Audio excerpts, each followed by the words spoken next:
Assalamualaikum warahmatullahi wabarakatuh. Salam, Om Swastiastu, Namo Buddhaya, salam kebajikan bagi kita semua. Kembali lagi masih bersama saya Sultan Rifandi dalam acara Interfaith di Mata Milenial Indonesia TV, Matanya Indonesia. Seperti biasanya, pada kesempatan kali ini kita akan berbincang-bincang, berdialog dengan tokoh-tokoh agama yang ada di Indonesia tentunya, untuk menerapkan, menginternalisasikan, dan juga menyebarkan nilai-nilai toleransi antar umat beragama di tengah perbedaan dan sifat yang sangat heterogen dari kondisi sosiologi masyarakat Indonesia. Tapi sebelum saya kenalkan ya narasumbernya dan temanya apa yang akan kita bahas, saya selalu ingin mengingatkan kepada kawan-kawan dan para pemirsa semuanya untuk menjaga protokol kesehatan. Memakai masker, menjaga jarak, apalagi kalau sampai sekarang belum divaksin. Wah, ini bahaya nih, harus segera divaksin agar kita terhindar dari segala macam virus-virus yang ada ataupun penyakit-penyakit yang ada yang melanda gelombang-gelombang berikutnya. Nah, tadi saya sudah menyebutkan bahwa kita akan berdiskusi dan kita sudah kedatangan narasumber yang luar biasa. Beliau adalah Bante Teja Waro. Selamat pagi, siang, sore, malam nih karena pemirsanya bisa nonton kapan aja. Iya. Bante Teja. Baik. Berarti ya. Iya. Sehat ya Bante? Sehat, terima kasih Mas Luar Sultan. biasa. Nah Bante, nanti kita akan berdiskusi ya Bante ya terkait dengan peran pemuda Buddhis dalam organisasi. Tentu konteks organisasinya bisa beragam. Iya. Organisasi kemasyarakatan, organisasi keagamaan. Tapi sebelum kita membahas tema ya Bante, ya, mungkin kita mau berkenalan dulu. Baik. Ya Bante aktif secara organisasi atau secara tempat ibadah di mana gitu ya, atau di lembaga apa? Silahkan, mungkin bisa diperkenalkan. Tak kenal maka tak sayang kan? Iya. Silahkan Bante. Iya, baik. Terima kasih. Nama saya Bante Teja Waro. Saat ini kebetulan saya tinggal di Jakarta Barat di Wihara Hemadiro Metawati. Memang kurang lebih dalam kurun waktu 2 tahun ini kita semua sudah tahu semua bahwa kegiatan-kegiatan apapun yang bersifat kerumunan, banyak orang, tentunya kita harus kurangi supaya untuk menjaga diri kita. Makanya dalam kondisi seperti ini kita terlihat seperti tidak aktif dalam kegiatan-kegiatan. Semuanya harus secara online, daring begitu. Oleh karena itu kita sebagai muda-mudi, orang yang berjiwa muda dan terus berusaha, kita tidak patah semangat. Dalam kondisi apapun kita harus berusaha selama hal itu baik kita lakukan, ya kan? Nah, saat ini juga tentunya kita harus berusaha untuk sebaik mungkin memanfaatkan kesempatan kita, kesehatan kita untuk melakukan hal-hal baik. Ya, mungkin teman-teman semuanya dimanapun Anda berada juga bisa terus menerapkan kesehatan, menjaga kesehatan, menjaga diri supaya kita tetap bisa melakukan hal-hal yang bermanfaat lebih banyak tentunya. Ya. Dan mungkin bisa di-sharing nih, ini mengapa akhirnya Bante betul-betul mewakafkan diri dalam kegiatan-kegiatan atau ya di tempat ibadah. Ya. Jadi mungkin hal yang mungkin menurut saya cukup berat juga awal-awalnya hal ini saya pilih, tetapi dengan semangat ternyata bisa memberikan motivasi hidup untuk saya sendiri khususnya pertama. Dan memang dari awal orang tua juga cukup berat untuk menerima hal ini, tetapi Bante juga berusaha untuk terus menasihati dan ternyata ya orang tua mendukung. Karena kita menjadi baik, kita mau berbuat baik itu dimanapun, kapanpun. Ya, tidak harus menjadi seperti Bante seperti ini, tidak. Semua bisa melakukan hal baik. Tetapi dengan kita memilih hidup seperti biarawan ini, tentunya waktu lebih banyak. Ya kan? Kalau Mas Sultan kan pasti terbatas. Ya, kerja. Nanti kalau sudah menikah, sudah punya anak, waktunya sudah beda-beda. Harus terbagi dengan keluarga, anak-anak. Terbagi dengan orang tua.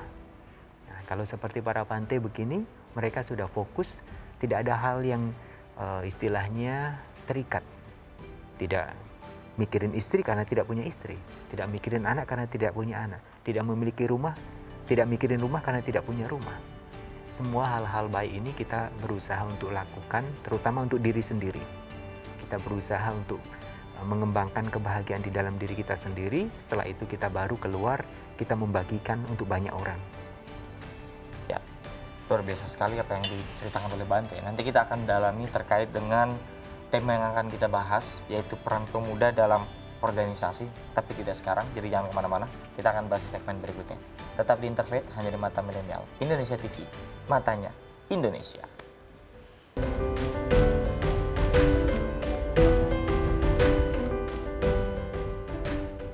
Yap, kembali lagi masih bersama saya Sultan Rifandi dalam acara Interfaith di Mata Milenial Indonesia TV, matanya Indonesia. Bante, kita kan memang bangsa Indonesia ini sekarang setengah masyarakatnya ini anak-anak muda. Jadi persoalan bangsa ya persoalan anak-anak mudanya. Terutama di pasca pandemi ini kan orang jadi terkena dampak yang luar biasa. Iya. Termasuk dampak yang paling terhantam keras generasi muda. Iya. Nah persoalannya adalah karena banyaknya persoalan, banyaknya masalah. Ini generasi muda kita mengalami kegalauan nasional lah bisa dikatakan. Kita secara ekonomi belum mapan, ditambah lagi dengan terporak-porandanya karena akibat pandemi begitu ya Bante ya. Sehingga alih-alih generasi muda menjadi penerus bangsa, menjadi harapan bangsa, dan cita-cita bangsa yang seharusnya menjadi semacam estafet keberlanjutannya bagi generasi muda ini agak sedikit agak sedikit lost nih 2 tahun terakhir. Nah dalam konteks keorganisasian di keagamaan khususnya, saya mau memulai dengan pertanyaan bagaimana menurut Bante terkait dengan kondisi pemuda di Indonesia hari ini, terkhusus dalam keagamaan. Iya. Apakah Bante melihat kayaknya sudah mulai tidak tertarik anak-anak muda? Atau seperti apa? Atau sebaliknya jangan-jangan? Silakan Bante. Memang anak-anak muda sekarang lebih cenderung mereka melihat bahwa kemajuan zaman ini cukup cepat. Yap. Dari gadget, teknologi dan sebagainya. Akhirnya banyak hal-hal yang sangat digeluti, disenangi oleh anak-anak muda itu, dan mereka lupa ketika terlalu kuat mengejar hal-hal seperti itu, kemampuan di dalam diri kita tidak imbangi. Hal ini tentunya akan membuat kemerosotan di dalam diri kita. Contoh sederhana, seperti teknologi sekarang handphone. Dalam beberapa bulan, dalam beberapa minggu saja sudah berganti cepat sekali. Yep. Tidak masalah, itu tidak salah. Itulah kemajuan zaman. Itulah teknologi yang berubah setiap saat. Cuman terkadang kita sampai lalai, tidak mengimbangi diri kita tidak membentengi diri kita dengan sifat-sifat luhur, sifat-sifat baik, kebaikan. Ketika kita tidak memberikan nilai di dalam hati kita tidak menyekolahkan hati kita, ya otomatis kita akan ketinggalan jauh. Semakin canggih, kita tahu hal itu, tetapi tidak membuat kita bahagia. Yep. Semakin kurang. Oh ini kok begini, karena hati kita tidak kita sekolahkan, kita tidak latih. Oleh karena itu, kita harus berusaha untuk melakukan hal-hal baik dalam hidup ini. Hal-hal yang bermanfaat, walaupun sekarang terbatas dalam kondisi misalnya ya semua harus online, ya kan, ya tidak bisa secara langsung kemana-mana. Tetapi banyak juga yang Bante sering isi kegiatan-kegiatan itu, anak-anak muda-mudi Buddhis juga, mereka juga tidak harus datang secara langsung. Dia doa, ibadah secara online, ya kan, berbuat baik secara online, kegiatan-kegiatan semuanya. Hal ini terus dilakukan supaya jangan sampai ketinggalan. Sudah 2 tahun lebih tidak datang ke ibadah, ya nanti tahu-tahu sudah lupa semua cara doanya bagaimana, kan sayang. Ya kan? Oleh karena itu kita manfaatkan kegiatan-kegiatan teknologi yang ada supaya terus menyambung hal-hal positif yang sudah kita lakukan. Itu yang sangat penting. Ada ketersinambungan berarti ya. Nah kalau dalam konteks di agama Buddha, bagaimana cara menjadi seorang Buddhis dalam agama Buddha, Bante? Apakah harus melalui pendidikan keagamaan dulu atau ada batas-batas usianya diatur atau seperti apa, Iya. Bante? Eh, Kalau ingat Bante dulu waktu kecil memang karena orang tua Buddhis, jadi mereka istilahnya sudah tahu cara mendidik anak. Mulai dari dini mereka ajak ke ibadah, tempat ibadah. Mulai dari doa, diajari untuk hal-hal baik, berbuat baik. Walaupun nilai uang mungkin tidak besar, 500 perak, 1000 perak. Ini loh, kamu masukkan ke kotak, amal, itu kebaikan. Jadi setiap malam ketika kita datang ibadah dan terus melakukan hal itu, suatu saat ketika kita tidak membawa uang itu rasanya, saya pengen berbuat baik, caranya gimana? Ya, kalau tidak ada uang itu caranya gimana? Kita akan berpikir bahwa hal baik itu perlu kita lakukan. Nah, dari mulai dini ini sangat penting. Ya, terutama kalau umat Buddha itu bisa mungkin mengikuti kegiatan seperti Bante, Pabaja Samanera, latihan menjadi Samanera, bisa juga. Ya, 1 minggu, 2 minggu, sangat penting. Karena mereka akan tahu bahwa nilai dalam hidup ini perlu kita, kualitasnya terus kita tambah. Jangan tiap tahun hanya seperti itu terus, kita harus tambah. Karena semakin dewasa seseorang, semakin tambah umur, masalah semakin besar. Ya, kalau kita tidak latih diri kita ya kita KO duluan nanti. Yep. Itu. Makanya kita nggak boleh menyerah. Lakukan hal baik dalam ya mungkin hal yang paling kecil sederhana. Kita bantu orang, kita senyum sama orang. Sehari aja latihan, 5 menit kita senyum sama orang. Sehari aja kita latihan senyum 3-4 orang. Bisa nggak? Ketika hal itu bisa kita lakukan, paling tidak kita berusaha untuk membuat diri kita itu, oh ternyata penting berbagi kebaikan. Berarti untuk jadi seorang Buddhis itu, pendidikan keluarga itu pun menjadi salah satu bagian yang penting. Sangat penting. Sangat pentingnya. Karena kalau tidak didukung dari keluarga dan orang tua juga tidak istilahnya mengantar, orang tua tidak membimbing dengan baik, hal ini akan menjadi satu pandangan terutama untuk anak itu sendiri. Orang tua tidak melakukan apa-apa, ya kan? Kecuali kalau anak itu punya pengertian yang lebih besar, anak itu lebih dewasa, anak itu lebih mengerti. Tentunya tidak akan berpikir seperti itu, karena kita tidak tahu mana yang lebih bijak antara orang tua dan anak. Kadang anak yang lebih bijak ada. Oh, ada ya? Ada, anak yang lebih sabar juga ada, ya kan, atau orang tuanya. Tapi ya kebanyakan seharusnya kan orang tua, Iya, betul. ya kan. Betul. Nah, oleh karena itu ya penting orang tua walaupun tidak begitu bisa dalam berdoa, misalnya ritual di dalam Buddhis, nggak apa-apa, nggak masalah. Yang penting kita harus berusaha untuk memberikan pendidikan anak-anak itu baik secara akademi dan keagamaan. Oke. Berarti dari pendidikan dasar keluarga, lalu kemudian ada semacam sekolah-sekolah Iya. pendidikannya. Apakah ada umur-umur yang membatasi atau memang yang dianggap pantas umur sekian gitu? Nanti. Sebetulnya kalau di Buddhis tidak. Oh. Iya. Tapi kalau kita mengikuti seperti kehidupan sebagai seorang samana seperti Bante begini, usia 7 tahun, 8 tahun sudah bisa Oke. masuk untuk menjadi seorang samanera. Latihan dulu. Samanera. Iya. Tapi untuk menjadi seorang biku itu kan mereka harus minimal usia 20 tahun. Oh, minimal usia 20 Iya. tahun. Karena dipandang bahwa usia 20 tahun itu sudah cukup dewasa. Ya.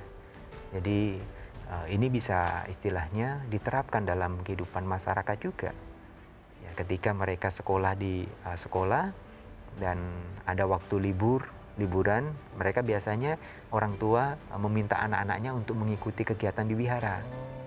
Oh, di wihara ada kegiatan samanera, kepala dibotakin pakai baju coklat seperti Bante begini kan. Ya, ayo ikut-ikut, atau mungkin baju putih juga ada.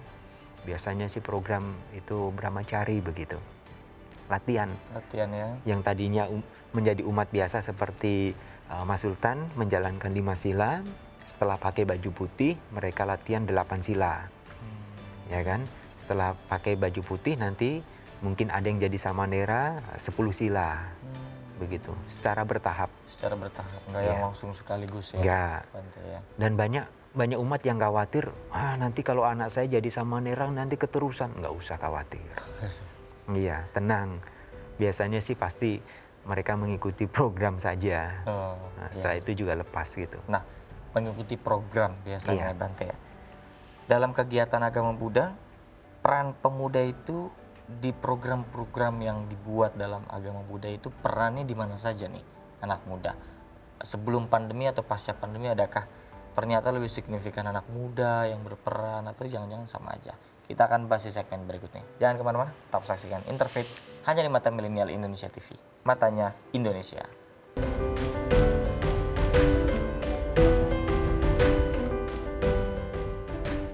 Yap, kembali lagi masih bersama saya Sultan Rifandi dalam acara Interfaith di Mata Milenial Indonesia TV. Matanya Indonesia. Tadi saya tanyakan kepada Bante terkait apa saja sih peran anak-anak muda khususnya dalam agama, kegiatan-kegiatan atau program-program dari agama Buddha itu sendiri. Silakan Bante. Ya. Selama pandemi ini memang untuk kegiatan-kegiatan khususnya anak muda cukup terbatas ya. Ya, karena biasanya mereka berkumpul bisa banyak.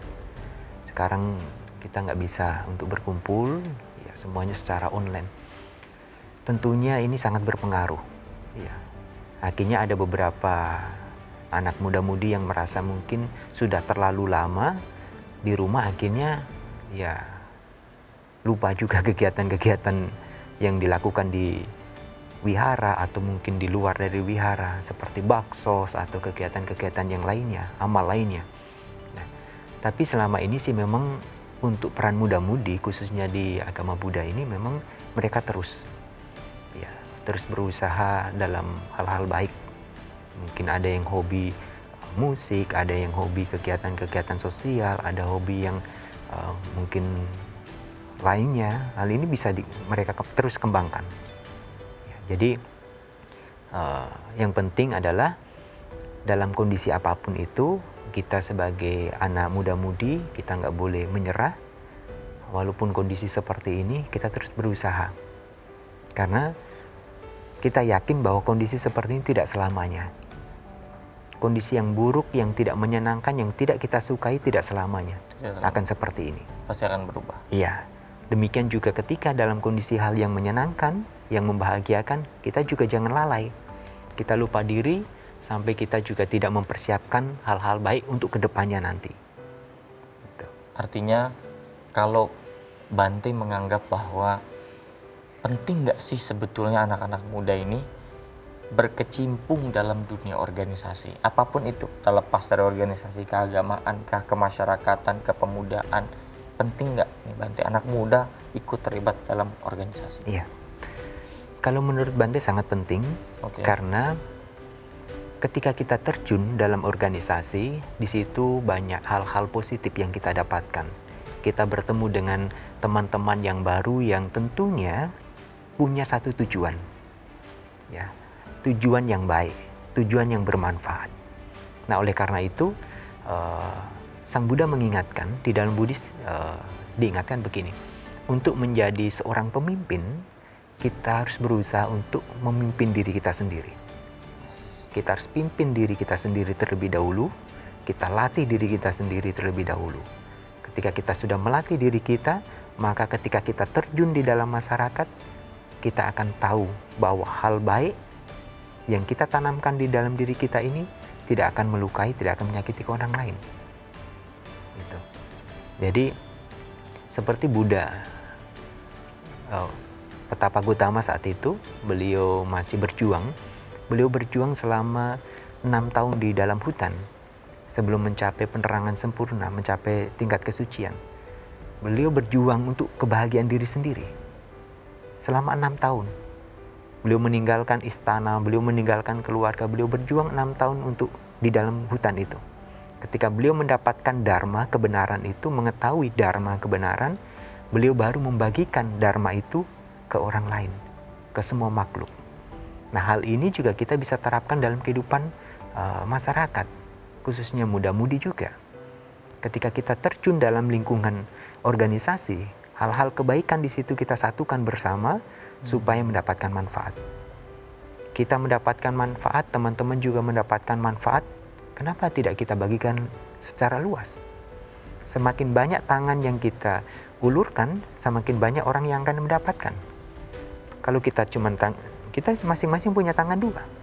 Kalau kita ikut dalam organisasi, mungkin ada 10 orang, 20 orang, berarti lebih banyak lagi tangan yang bisa membantu. Ya, tentunya hal ini juga harus orang tua dukung. Ya. Dukungan orang tua. Ya. Dan anak-anak juga tidak lupa untuk membagikan kebahagiaan ini juga ke orang-orang yang terdekat juga. Jangan menolong orang lain, lupa keluarga, diabaikan jangan sampai. Harus tetap peduli dengan orang-orang di dekat kita.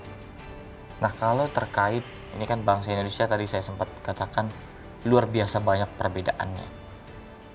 Bagaimana kemudian ketika kita berorganisasi, nilai untuk mempererat dari banyaknya perbedaan, apapun itu perbedaannya, entah beda suku, beda agama, atau apapun itu kita bisa menjadi perekatnya nih. Bukan justru menjadi yang membentur-benturkan. Bagaimana? Iya. Di dalam kitab suci Jataka itu disebutkan ada 10 poin. Oke. Untuk menjadi seorang pemimpin, atau bisa dikatakan ketika kita aktif dalam organisasi, 10 poin ini akan menjadikan satu kekuatan perekat, akan menjadikan kebersamaan. Yang pertama adalah moral yang baik. Yang kedua, kita berderma. Oke. Ya, kita juga memiliki cinta kasih. Kita juga memiliki sifat yang hidup sederhana. Oke. Kita tidak mudah marah. Kita juga istilahnya tidak mengadu domba. Oke. Kita juga sering melakukan hal-hal baik yang istilahnya bicara baik, ucapan yang baik, yang tidak bertentangan dengan sifat-sifat luhur. Nah, ketika kita mengembangkan sifat-sifat baik ini tadi, maka tentunya hal ini akan menjadikan nilai kebahagiaan dalam diri kita. Kita memiliki moral, kita juga berderma, kita juga bersifat yang sederhana dalam hidup. Kita berbicara sopan santun dengan orang lain juga pasti senang. Kita memancarkan cinta kasih, kita peduli dengan teman-teman satu organisasi, teman-teman satu kelompok. Orang lain pasti peduli. Tetapi ketika kita memaksakan diri kita, orang lain kita minta untuk mengikuti kita, hal itu bagaimana bisa diterima? Jadi cara kepemimpinan di dalam Buddhis ini adalah pertama kita harus latih diri kita. Ya. Untuk menjadi pemimpin. Iya. Selanjutnya seperti apa untuk menjadi pemimpin yang baik dalam perspektif agama Buddha? Kita akan lanjutkan di segmen berikutnya. Jangan kemana-mana, tetap saksikan Interfaith hanya di Mata Milenial Indonesia TV. Matanya Indonesia.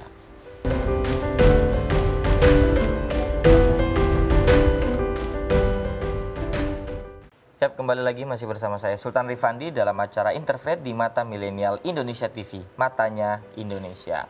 Melanjutkan tadi yang disampaikan oleh Bante terkait dengan bagaimana sih agar kita mampu menjadi pribadi yang memiliki semacam sifat-sifat kepemimpinan ketika kita terjun ke dalam organisasi. Tadi satu sudah dikatakan, melatih diri.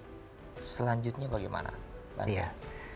Jadi yang terpenting tadi di awal adalah kita memiliki moral yang baik. Oh ya, 10 tadi ya. Iya. Lalu kita memiliki sifat dermawan, kita mudah memaafkan, kita memiliki cinta kasih, kita memiliki kepedulian, dan kita juga hidup sederhana. Kalau seorang pemimpin tidak hidup sederhana, tentunya akan jadi hal-hal yang mungkin tidak menyenangkan, ya kan? Dan dia juga memiliki sifat yang sopan santun. Dia juga tidak mencari istilahnya pertentangan, perselisihan. sifat-sifat ini yang akan mendorong seseorang untuk menjadikan kehidupannya atau menjadikan diri dia sendiri itu menjadi tenang. Jadi 10 sifat ini adalah berusaha untuk mengendalikan diri kita. Bukan mengendalikan orang lain, bukan. Mengendalikan diri kita. Iya, jadi kita menjadi orang yang berbagi, murah, istilahnya berdana, memberi, kita mudah memaafkan, kita bicara lemah lembut, kita juga hidup sederhana. Semuanya adalah sifat-sifat untuk mengendalikan diri kita sendiri. Nah, kalau kita sering berpandangan bahwa sebagai seorang pemimpin adalah memimpin, ya memang benar, dia memimpin. Tetapi ketika tidak ada nilai-nilai yang ada di dalam yang berharga, maka kata pemimpin ini akan rusak nantinya. Ya kan?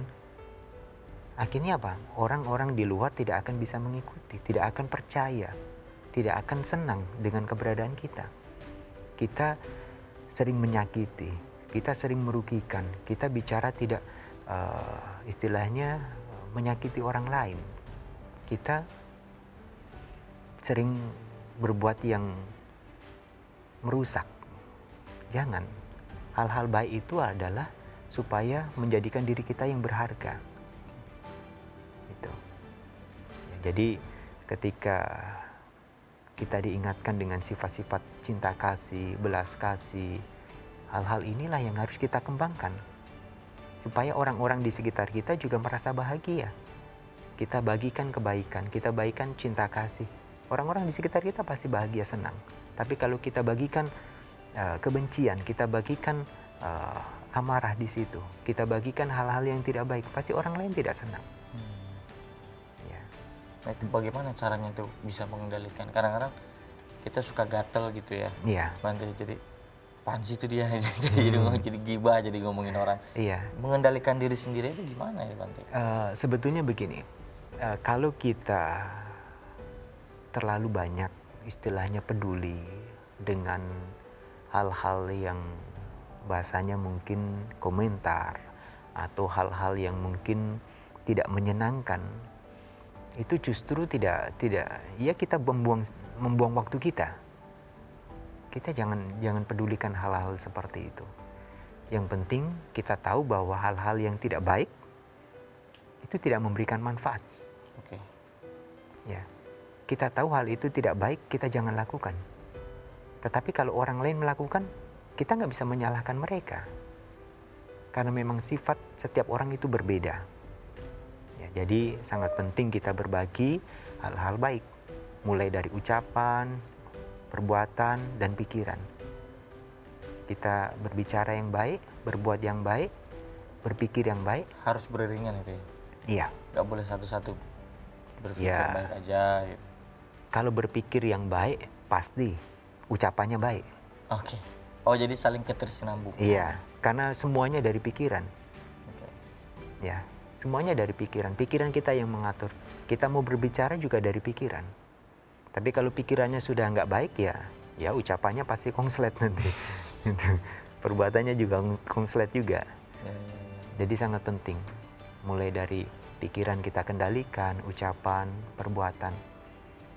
Ya, supaya jadi tempat atau lingkungan itu juga nyaman, bahagia. Oke. Nah, ini kan terkait dengan kerukunan umat beragama ya, Bante ya. Memang isu-isu kerukunan umat beragama, isu-isu toleransi ini kan memang banyak digeluti oleh tokoh-tokoh agama yang notabene-nya cukup usianya sudah senior lah. Lantas di mana peran anak muda untuk bisa ikut kontribusi di dalam menjaga perdamaian, menjaga kerukunan umat antar beragama ini dalam konteks peranan anak-anak muda? Kita akan bahas dan jawab di segmen berikutnya. Jangan kemana-mana, tetap saksikan Interfaith hanya di Mata Milenial Indonesia TV. Matanya Indonesia.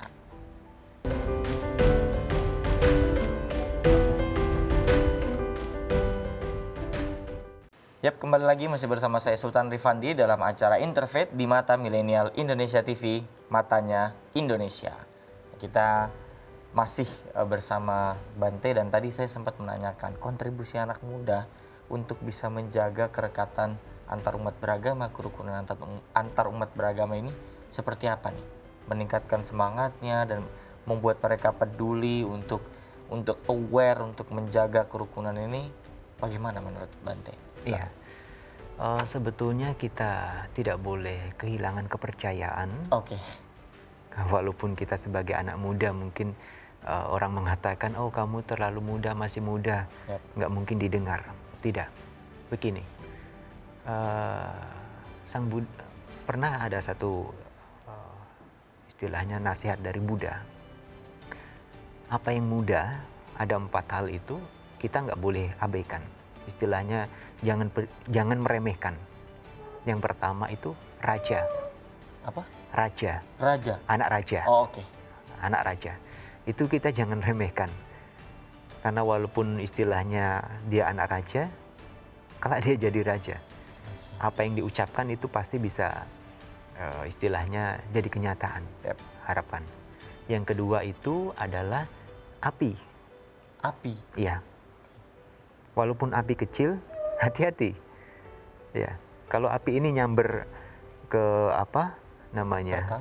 Kertas atau ke kayu bisa menyala. bakar. Yap. Semuanya. Lalu selanjutnya adalah ular. Ular. Walaupun anak ular kalau dia berbisa, hati-hati juga. Sekalipun kecil ya. Iya, sekalipun kecil. Gitu. Nah, yang terakhir adalah samana atau seperti petapa. Walaupun masih muda, ketika hal-hal baik itu sudah ditanamkan di dalam diri kita, kita jangan istilahnya jangan putus asa, jangan berkecil hati. Ya, pohon yang besar berbuah lebat bisa teduh itu juga dari pohon yang kecil. Kita hanya butuh waktu bersabar. Kita hanya butuh waktu usaha untuk merawat pohon tadi, kasih pupuk, kasih air, dia akan tumbuh besar. Secara istilahnya sendirinya nanti. Alam pasti akan tahu. Ketika sudah besar, kita baru tahu, oh ternyata enak juga ya duduk di bawah pohon adem, banyak buah lagi. Ya kan? Nah, ketika kita masih muda, tapi ucapan, perbuatan, atau mungkin pola berpikir, kita berikan hal-hal yang terbaik untuk manfaat banyak orang, kita pasti merasakan hal baik itu. Sekecil apapun, kebaikan itu kita nggak boleh remehkan. Termasuk kontribusi anak-anak. Iya, Oh. begitu. Jadi sama seperti kita air yang menetes di baskom begitu, bocor, tes, kita biarin. Iya, nanti juga rusak kemana-mana. Oh, menjalar. Iya, air itu juga kemana-mana. Walaupun satu tetes. Jadi hal kecil kita jangan abaikan. Jangan biarkan kalau hal itu nggak baik. Hal kecil, kalau hal itu baik, kita jangan remehkan. Walaupun kita anak muda, walaupun kita masih muda, kalau hal baik yang kita lakukan, pasti memberikan kebahagiaan. Menumbuhkan rasa percaya diri di kalangan anak-anak muda itu bagaimana? Kan kadang-kadang kita, takut salah, kan gitu ya Bante ya? Iya. Nanti gimana, masih ada yang lebih senior lah, itu Iya. bagaimana Bante? Nah, kalau kita merasa bersalah terus-menerus, ini yang membuat kita merasa tidak akan lebih baik. Ya, karena kita nggak mau berusaha. Dan orang yang takut salah, orang yang tidak pernah berusaha. Orang yang takut salah, orang yang tidak mau melakukan apa-apa. Kalau selama kita merasa takut salah, berarti kita tidak mau melakukan apa-apa. Tapi kalau kita melakukan sesuatu dan salah yang mungkin tidak pas, tidak sesuai, ya nggak apa-apa. Pasti kedepannya kita tahu, oh ternyata kalau kemarin begini salah. Ya senior marah, oh kalau begini nanti orang lain banyak yang nggak seneng, oh nggak boleh pakai cara yang ini. Dari kesalahan itu kita belajar hal yang baik untuk memperbaiki diri kita. Nggak ada yang, coba tanyalah dokter, profesor tanya, dokter dulu waktu lahir langsung jadi dokter nggak? Nggak ada. Semuanya mulai dari awal, mulai dari nol. Semua ada prosesnya. Ada proses. Yang penting kita jangan berhenti berusaha. Ya. Dalam berusaha itulah yang kemudian akhirnya ya tujuan yang bijaksana sebagai anak muda supaya kehidupan kita juga menjadi tertata dan juga mampu mengaktifkan diri di dalam berbagai organisasi itu pun menjadi salah satu bagian dari proses tadi ya. Iya. Tapi bagaimana nih anak muda kadang-kadang masuk ke dalam organisasi, di organisasi tersebut banyak perbedaan-perbedaan, Bante. Nah, bagaimana cara menyikapi perbedaan-perbedaannya, Bante? Iya. Sebetulnya perbedaan itu memang hal yang perlu kita istilahnya turut bangga juga, turut senang juga. Kenapa? Dari perbedaan itu timbul istilahnya pemikiran. Ya. Dengan perbedaan itu timbul beraneka ragam.